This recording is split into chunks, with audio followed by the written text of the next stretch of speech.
فرعون کے بارے میں سورۃ یونس آیت نمبر 9 ہے.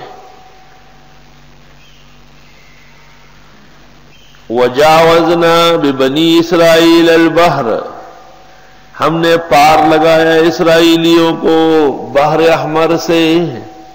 فَأَتْبَعَهُمْ فِرْعَوْنُ وَجُنُودُهُ، پیچھے پڑ گیا فرعون اور اس کے لشکر حضرت موسیٰ اور ان کے متبعین کو پکڑنے کے لیے. بغیا وعدوا، سرکشی کرتے ہوئے اور زیادتی. حتی اذا ادرکہ الغرق، یہاں تک کہ جب فرعون ڈوبنے لگا، لڑکیاں کھانے لگا، اب پانی منہ میں جانے لگا اور سمجھ گیا کہ اب پانی سر سے چڑھ گیا. قال آمنت، کہنے لگا ایمان لایا.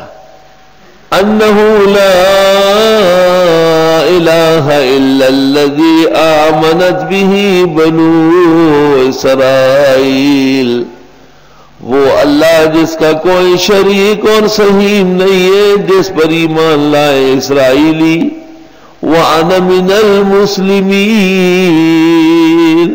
اور میں بھی مسلمانوں میں سے ہوں. امام راضی نے لکھا ہے کہ 3 قسم کا اظہار کیا ہے. ایک اجمالاً آمنت، دوسرا تفصیلاً انہ لا الہ الا الذی آمنت بہ بنو اسرائیل، اور تیسرا تواضعاً وَأَنَا مِنَ الْمُسْلِمِينَ میں بھی ایک عام ماننے والا ہوں جیسی دنیا مانتی ہے. لیکن اللہ ایسا غنی اور شکور ہے. الآن، وہ اب ایمان لاتے بےمان.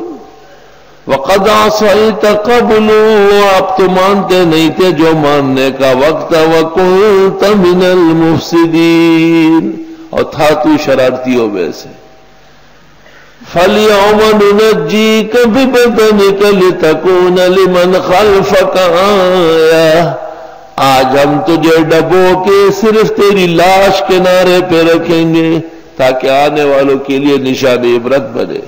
وَإِنَّ كَثِيرًا مِّنَ النَّاسِ عَنْ آيَاتِنَا لَغَافِلُونَ، اور بے شک بہت سارے لوگ ہمارے مسائل سے غفلت برتتے ہیں، وقت پر مسئلہ نہیں سمجھنا چاہتے ہیں.